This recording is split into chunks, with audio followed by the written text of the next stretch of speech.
Não sei se vocês sabem, além da vacina em si, muito do que nós consumimos em nível de remédio, isso nos vem da China. Vamos bater um papo sobre isso rapidinho?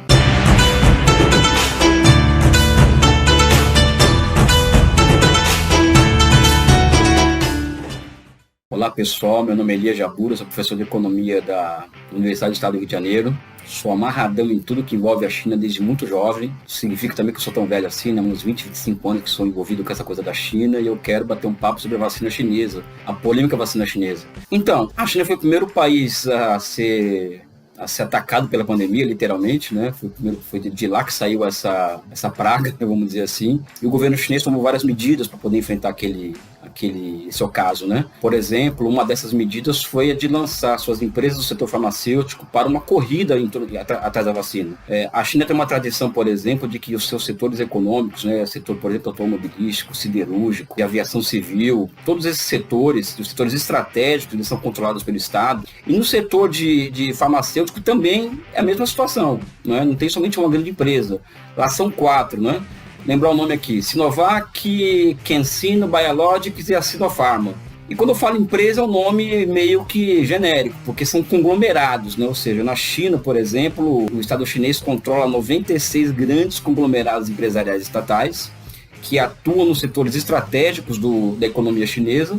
Um conglomerado, ele significa que é uma empresa-mãe com as suas subsidiárias, né? Ou seja, aquelas empresas que giram em torno de encomendas dessa mesma empresa. Na China são 4 conglomerados empresariais estatais no setor farmacêutico.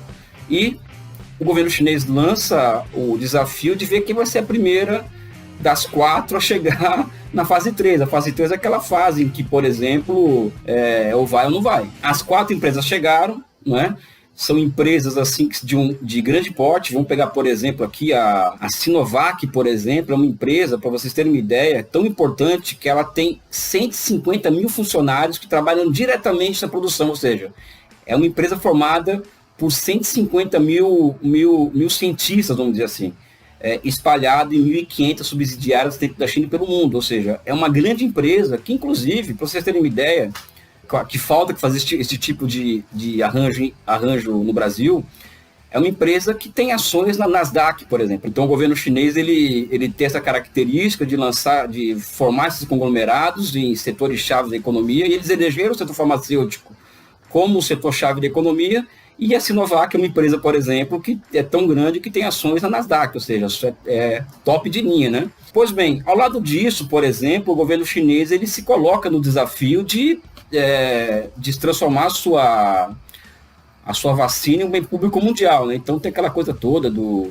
anúncio do Xi Jinping, vamos dizer assim, de que a vacina chinesa vai ser um bem público mundial, aquela coisa toda que alguns ouviram falar disso, né? De que aquele anúncio solene do Xi Jinping sobre a vacina chinesa se transformar em bem público mundial.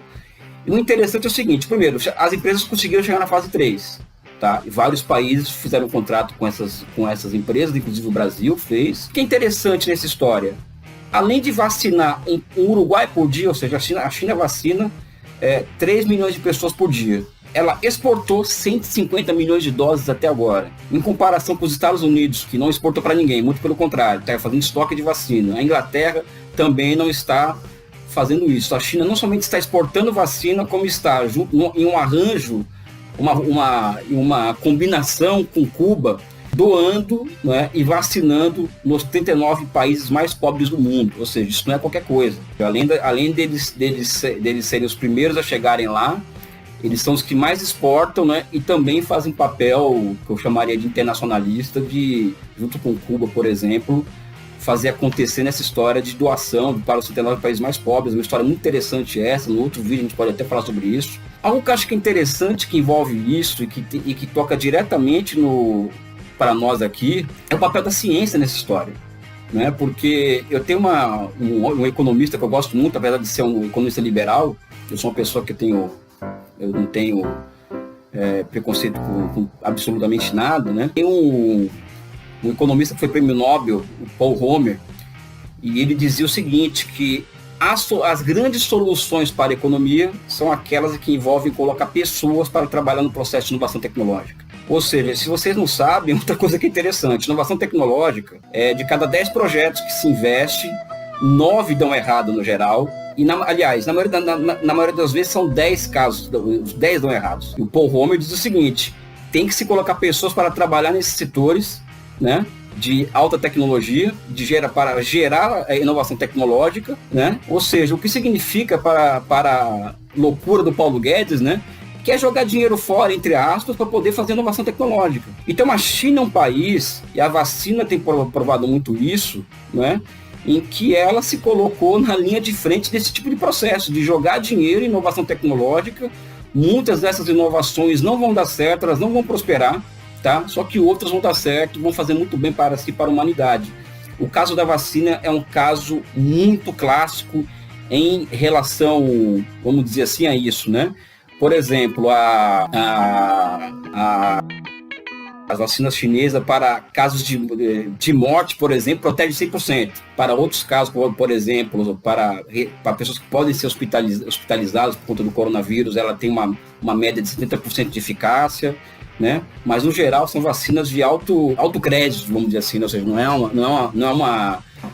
uma farsa, vamos dizer assim, são vacinas sérias, né? O que fica nessa história toda, pessoal, de boa, assim, eu canso de falar isso para os meus alunos na faculdade, que é o papel do Estado, né? Ou seja, esse lance do Paul Romer, do investimento em inovação, colocar gente para trabalhar com inovação tecnológica, mesmo sabendo que a inovação, a tendência é sempre dar errado, porque lançar produto novo no mercado não é fácil, não é? Enquanto que no Brasil, por exemplo, tudo que se fala é teto de gasto, é economizar, não pode se investir, não pode fazer nada, não temos que controlar a inflação. O Paul Romer, economista liberal, propôs o contrário, né?